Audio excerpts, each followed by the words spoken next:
Hello friends, जय माता दी। जैसा कि आप सभी जानते हैं कि 30 नवंबर को चंद्र ग्रहण लगने जा रहा है और चंद्र ग्रहण का नाम सुनते ही सभी परेशान हो जाते हैं। और यह चाहे किसी को चिंता हो या ना हो, लेकिन गर्भवती महिलाएं इससे बहुत परेशान होने लगती हैं कि उन्हें इस समय में क्या करना चाहिए और क्या नहीं करना चाहिए और उन्हें किन किन बातों का ध्यान रखना चाहिए। जैसा कि आप सभी जानते हैं कि चंद्र ग्रहण एक खगोलीय घटना है जिसमें पृथ्वी, चंद्रमा और सूर्य के बीच में आ जाती है और सूर्य की रोशनी चंद्रमा पर पड़ जाती है और ग्रहण का असर गर्भवती महिलाओं पर भी पड़ता है। और ऐसा मानना है कि ग्रह काल के दौरान गर्भवती महिलाओं को कुछ विशेष बातों का ध्यान रखना चाहिए, वरना उनके गर्भस्थ शिशु को नुकसान पहुंच सकता है।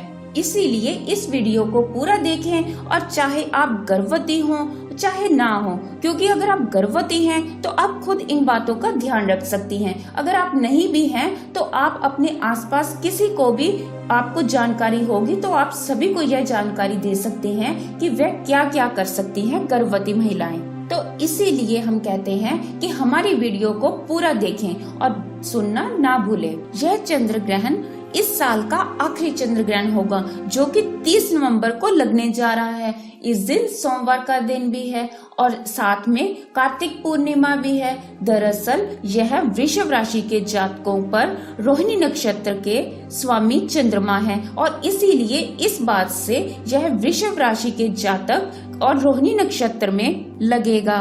और वृषभ राशि में चंद्र ग्रहण लगने के कारण इसका प्रभाव वृषभ राशि के जातकों पर इसका सबसे ज्यादा असर दिखाई देने वाला है। और इस समय चंद्र ग्रहण की तारीख और समय उप छाया 30 नवंबर की दोपहर 1:04 पर होगा। परम ग्रास का समय 3:13 पर होगा। उप छाया 30 नवंबर की शाम 5:22 पर होगा और यह भारत, अमेरिका, प्रशांत महासागर, एशिया और ऑस्ट्रेलिया के कुछ हिस्सों में दिखाई देगा। और चंद्र ग्रहण में गर्भवती महिलाओं को क्या करना चाहिए और क्या नहीं करना चाहिए, आइए जानते हैं। गर्भवती महिलाओं को चंद्र ग्रहण के दौरान घर से बाहर नहीं निकलना चाहिए। उन्हें कभी भी खाना नहीं बनाना चाहिए। उन्हें तेज धार के औजारों का प्रयोग भी नहीं करना चाहिए। उन्हें चाहिए कि उस समय वे अपनी इन बातों का खास तौर पर ध्यान रखें। अगर वे लापरवाही करती हैं तो यह उनके शिशु के लिए बहुत ही नुकसानदायी हो सकता है।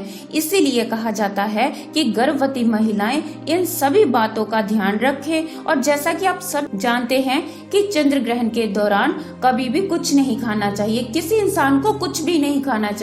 खास तौर पर गर्भवती महिलाएं इन बातों का खास ध्यान रखें। और जैसा कि आप सभी जानते हैं कि गर्भवती महिलाओं को ज्यादा देर तक भूखा भी नहीं रहना चाहिए। जैसा कि आप सभी जानते हैं कि अब इस बार 30 नवंबर को चंद्र ग्रहण लगने जा रहा है और जब चंद्र ग्रहण का समय आपको पता है, उससे कुछ समय पहले आप खाना खा सकते हैं ताकि आपके ग्रहण का समय निकल सके। और यह आपके और आपके बच्चे के स्वास्थ्य के लिए भी बहुत जरूरी है, क्योंकि आपको भूख लगती है और आप चंद्र ग्रहण के दौरान खाना खाते हैं तो यह आपके बच्चे के लिए नुकसानदायी हो सकती है। चंद्र ग्रहण में गर्भवती महिलाओं को बना हुआ खाना खाने से बचना चाहिए।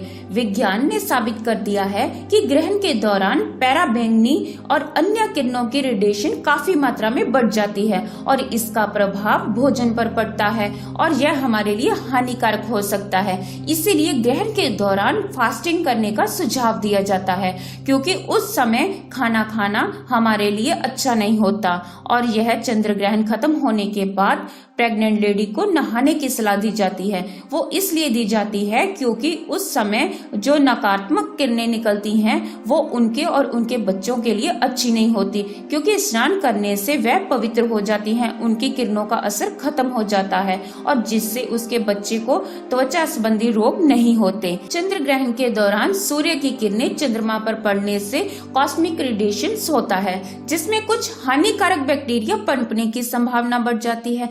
इसीलिए पानी पीने के लिए और खाने में तुलसी की पत्तियां डालने की सलाह दी जाती है। तुलसी की पत्तियों को एंटीबैक्टीरियल गुण होते हैं जो कि हमारे खाने को दूषित होने से बचाती हैं। ग्रहण के दौरान गर्भवती महिलाएं पर सीधा सीधा असर होता है और उन्हें चाहिए कि इन सभी बातों का ध्यान रखें। खास तौर पर हर इंसान को इन बातों का ध्यान रखना चाहिए, क्योंकि उस समय चाहे गर्भवती महिला हो चाहे कोई भी इंसान हो, अपने घर की किचन में पड़ा हुआ खाना, सूखी सब्जियां, सूखे अनाज सभी में तुलसी के पत्ते रखकर उन्हें दूषित होने से बचाया जा सकता है, ताकि उस ग्रहण का असर हमारी खाने वाली चीजों पर ना पड़े। इसीलिए कहा जाता है कि गर्भवती महिलाएं उस समय मन में मंत्र उच्चारण करें, चाहे हनुमान चालीसा का पाठ करें, दुर्गा स्तुति का पाठ करें, चाहे गणेश जी की वंदना करें, चाहे कोई भी मंत्र का उच्चारण करें। यह उनके स्वास्थ्य के लिए, उनके बच्चों के लिए बहुत ही अच्छा होता है।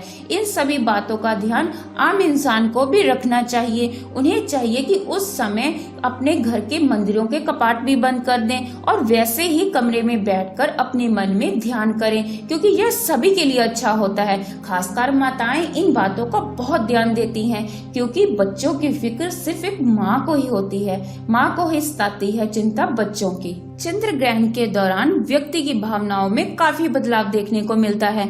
गर्भावस्था के दौरान माँ और शिशु एक दूसरे से इमोशनली अटैच होते हैं, इसीलिए गर्भवती महिलाओं की भावनात्मक स्थिति में बदलाव आने से बच्चे के मन में असर पड़ता है। इसीलिए तो कहा जाता है कि चंद्र ग्रहण में गर्भवती महिलाओं को पूजा पाठ करना चाहिए, ताकि उनके शिशु पर नकारात्मक ऊर्जा हावी ना हो। ज्योतिषी शास्त्र के अनुसार चंद्र ग्रहण के समय जातकों पर इसका गहरा प्रभाव मन पर पड़ता है। ग्रहण पर चंद्रमा पीड़ित होते हैं और इसीलिए इस समय यह अशुभ फल प्रदान करते हैं।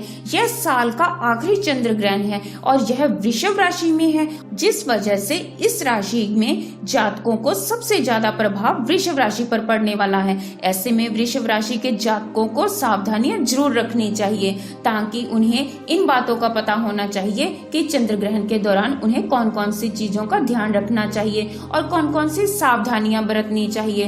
तो उम्मीद करते हैं कि आपको हमारी वीडियो जरूर पसंद आई होगी और हमारी जानकारी बहुत अच्छी लगी होगी कि चंद्र ग्रहण में गर्भावस्था से जुड़ी हुई सभी जानकारियां मिल चुकी हैं और सावधानियों का पता चल गया होगा कि आपको क्या क्या करनी चाहिए और क्या क्या नहीं करना चाहिए, और करनी भी है तो किस तरह से करनी है। अगर आपको हमारी वीडियो अच्छी लगी हो तो इसे लाइक करें, दूसरों के साथ शेयर करें और ज्यादा से ज्यादा शेयर करें, क्योंकि शेयर करने से हम किसी की हेल्प कर सकते हैं, ताकि उन्हें भी चंद्र ग्रहण के बारे में जानकारी हासिल होगी तो वो भी इन बातों का ध्यान रखकर अपना फायदा उठा सकते हैं। और हमारे चैनल को सब्सक्राइब करना बिल्कुल ना भूलें। हमारे चैनल को सब्सक्राइब करना बिल्कुल फ्री है। आज की वीडियो में बस इतना ही। अगली वीडियो में जल्द ही मिलते हैं नई जानकारियों के साथ। जय माता दी।